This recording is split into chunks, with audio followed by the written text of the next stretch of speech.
কাজা না হয়ে যায়। আমার সাথে একটু কথা বলতে হবে ভাই, কি বলেন ভাই? তাই তো নাকি? কারবালা ইমাম পাকের শাহাদাত তাদের কাছে কোনো গুরুত্ব রাখে না। আলী আসগর আলাইহিস সালামের শাহাদাত তাদের কাছে কোনো গুরুত্ব রাখে না। আলী আকবর আলাইহিস সালামের শাহাদাত তাদের কাছে কোনো গুরুত্ব রাখে না। গুরুত্ব কোনটা? নামাজ। গুরুত্ব কোনটা?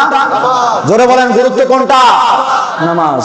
আশ্চর্যের ব্যাপার হলো এটা সত্য, কারবালাতে ইমাম পাককে তারা শহীদ করেছে, একবারও তাদের মনে হয় নাই যেটা আমাদের গুনাহ হইতেছে। আলী আসগর আলাইহিস সালামকে শহীদ করেছেন, তার ওনার বুকের মধ্যে তীর বিদ্ধ করেছেন, একবার ওদের মনে হয় নাই এটা আমাদের গুনাহ হইতেছে। আলী আকবর আলাইহিস সালামকে জবেহ করেছে, একবারও তাদের মনে হয় নাই যে আমাদের এটা গুনাহ হইতেছে।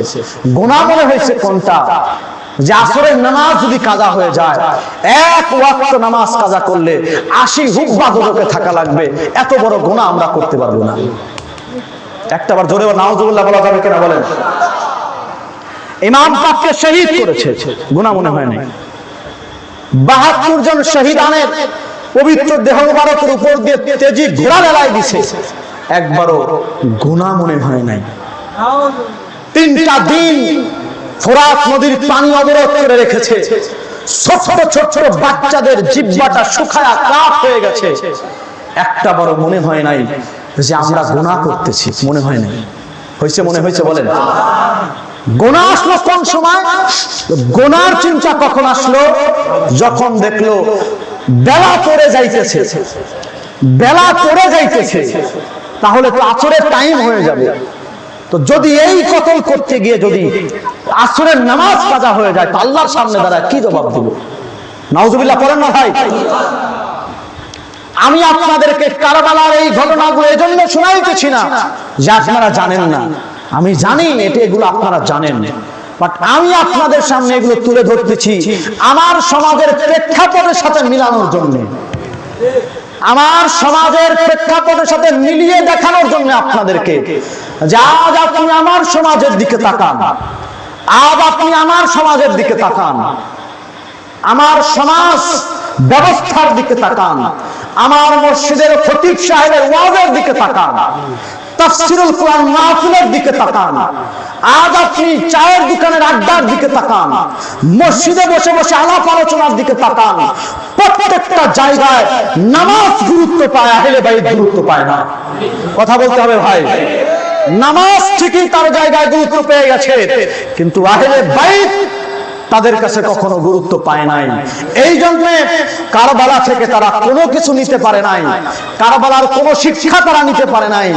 একটা শিক্ষা কারবালা থেকে তারা নিয়েছে যে ইমাম হুসাইন আলাইহিস সালাম জীবনের শেষ মুহূর্তেও 2 রাকাত নামাজ ছেড়ে দেন নাই, সুতরাং আমাদেরও তখনও নামাজ ছেড়ে দেওয়া যাবে না। দেখেন ভাই, ওই ইয়াজিদিরাও কারবালাতে ইমাম পাক শহীদ হয় হোক, আলী আসগর শহীদ হয় হোক, নামাজ যেন ছুটে না যায়। এরাও কারবালার সেই আশুরা পাকের দিনের ইয়াউমে আশুরা শুক্রবারতম দিনে ওই একই ওয়াজ করতেছে যে হুসাইন কারবালায় শহীদ হয়েছে হোক, আলী আসগর শহীদ হয়েছে হোক, আলী আকবর শহীদ হয়েছে হোক, তাতে আমাদের কিছু যায় আসে না। ইমাম হুসাইন শেষ মুহূর্তে 2 রাকাত নামাজ পড়ছে, সুতরাং আমাদের শিক্ষা কি? আমাদের শিক্ষা জীবনে কোনোদিন নামাজ ছেড়ে দেওয়া যাবে না। কথা বলেন ভাই। তো এরাও নামাজের গুরুত্ব দিচ্ছে কারবালা থেকে, কারবালা ইয়াজিদিরাও নামাজের গুরুত্ব দিয়েছিল। বলেন তাহলে ওই ইয়াজিদিদের সাথে এদের তুলনা হয় কি হয় না? কথা বলেন ভাই, হয় কি হয় না? তো ইয়াজিদিদের সাথে এদের কোনো পার্থক্য আছে ভাই? Same to same. এজিদি সঙ্গরাও যা করেছিল এরাও তাই করতেছে ভাই, এজিদি সঙ্গরাও যা করেছিল এরাও তাই করতেছে ভাই। কি আজব ব্যাপার! আপনি যদি একটাবার চিন্তা করে দেখেন, একটাবারও তারা বলে নাই যে আমরা নামাজ ছেড়ে দেব না, ছেড়ে দেব, এটা কখনো বলে নাই। আমরা রোজা ছেড়ে দেব, এটা কখনো বলে নাই। আমরা হজে যাব না, এটা কখনো বলে নাই। আমরা যাকাত মানি না, এটা কখনো বলে নাই। আমরা কোরআন তেলাওয়াত করব না, এটা কখনো বলে নাই। নামাজও করেছে, রোজাও করেছে, হজও করেছে, যাকাতও দিয়েছে, কোরআনও তেলাওয়াত করেছে, সব কিছু করেছে।